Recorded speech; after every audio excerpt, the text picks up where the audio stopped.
What's up guys, it's Bleak here. I know I've been gone for some time, but do not worry, I am here and I'm still going to be bringing you all reviews. Speaking of, today we are going to be reviewing this MG68 Pro, which was sent out to me by IROK. But once again, as always, have no fear, as I am a very straightforward reviewer, and you all know that just because this keyboard was sent to me, I will not have any biases in my review, and I will give it to you all how it is. So without further ado, let's get into it.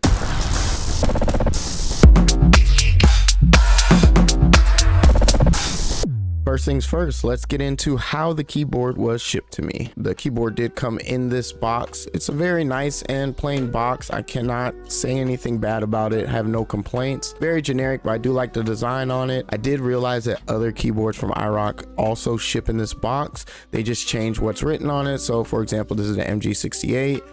They also have an MG75, which stay tuned, a review for that will be coming. Let's go into the box and see what comes in it when you receive your keyboard. First things first, you do obviously get a keycap and switch puller, which is pretty standard for any keyboard that you get. It also comes with this tiny Allen key. Not sure if you all can see that very well on the camera, but it comes with this small Allen key, which is used to remove the strap that comes on the side of the keyboard. So originally when you receive the keyboard, this strap is attached to the side of the keyboard here. I decided to take it off, and when you take it off, it actually comes with a plate on the side that does say IROK on it, which you will be able to see. So you take that off by just removing those two screws with the Allen key, placing the plate on, tightening them on, and that is that. Another thing that comes in the box is obviously this very straightforward user manual. There's not really much written in it. It doesn't tell you much, so I wouldn't really recommend reading it because it's all pretty much common knowledge things. And lastly, you get 3 extra of their switches that are used within the keyboard, which are the OKT amethyst. I always pronounce that word wrong, but they are the purple switches. These do come on the MG68 Pro and MG68 Max. They do not come on any of the lower variants of this keyboard, but we'll get into these switches a little bit later. You do get 3 extra ones, which I think is very nice. And lastly, also the cable. When it comes to the cable, I would like to say that it is not a braided cable, which I would prefer.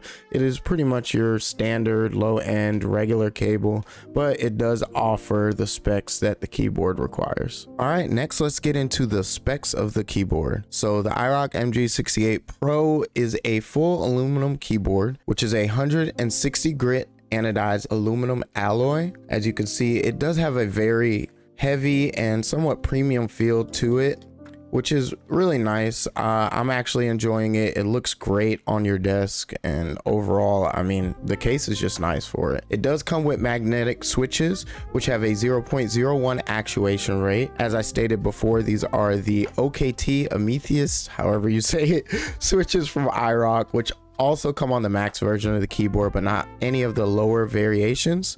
The keyboard does have a 8K hertz polling rate and a 64K hertz scan rate. As for the implementation of these specific specs, the keyboard does seem rather responsive, but I personally do not have anything that can truly test these. So all I have to go off is just my feel, and to me, I've been loving it so far. It's very good for a budget keyboard. Once again, this keyboard does go for around $80 shipped on Amazon if you have Amazon Prime, so you can't really complain with it. It is a entry-level gaming keyboard with HE switches in it, which will be great for FPS games and things that you would like to have more responsiveness in. It does come with a FR4 gold edged plate on it. Not much to say about the plate. It is a FR4 plate. Keycaps have contour lines on them. They do have this topographic design on them. Just note they are not double shot caps. So one thing I would prefer is probably for double shot caps to come on keyboards like this. They just feel better, sound better, the overall quality on them is better.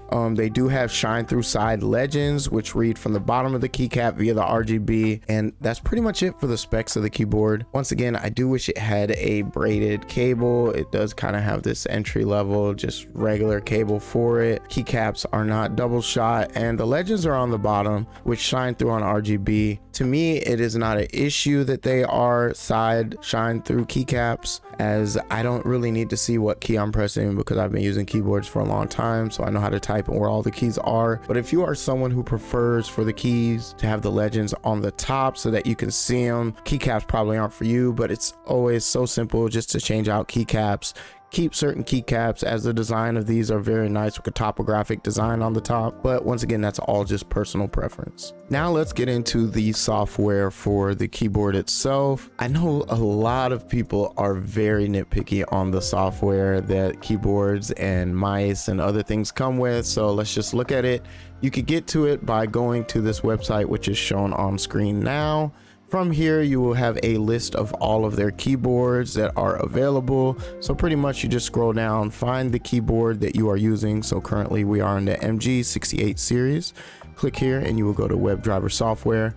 Now note, I've already done this, so the screen may be a little bit different than what it is for everyone else, because first they will ask you to calibrate the keyboard. You just click a button, it'll calibrate everything. After that, click on the keyboard and it takes you in just like this. Here you can set things such as the magnetic properties of it, the lights, any actions on it, and then just basic things like anti-ghosting and the stabilization algorithm, which I don't really mess with. And you can also set profiles for the keyboard. So when going into the HE effects of the keyboard, I did notice that all you can do is kind of set the rapid trigger on here and do this quick trigger function that they have, but they don't have anything available when it comes to like changing things like SOCD, for those of you who know that is, and that's a little bit lacking. But once again, this is a budget Hall effect keyboard, so just keep that in mind. You do have the option to change the RGB lights on the keyboard, and from here you could change it. They have different effects, different responses, different colors, speeds, brightness, you know, the standard. Here you can set actions for certain keys, so if you want to set any macros for your keys, you can go into this tab and kind of change it. And other than that, I mean, the software is pretty straightforward. It does look nice, but it doesn't have that many options as most of your higher end keyboards would have. But once again, just keep in mind, this is a budget keyboard.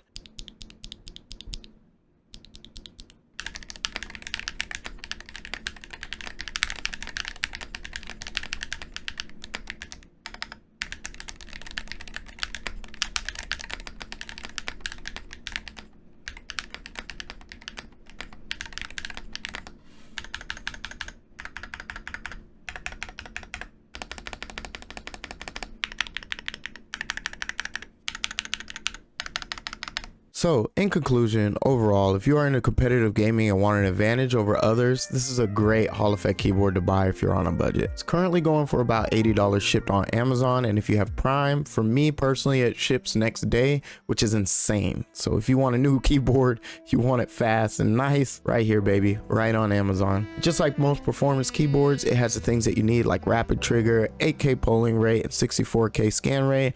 Although the implementation of these may not be the best on the market, which is expected, because remember, this is a budget keyboard and not a higher end keyboard. The sound of the keyboard, as you all just heard on that sound clip, is amazing. I truly love it. It's more of a clacky sound, but still very smooth, and it feels so good to use. The build quality is also great due to it being anodized aluminum case with a FR4 plate. Do wish that the keycaps were double shot, but they're not. But it will definitely set off any table setup and also perform in game. So if you all liked the video, if you all liked the review, please remember to like, subscribe, leave a comment, let me know your thoughts. This has been Bleak. Hope you all enjoyed. Take care.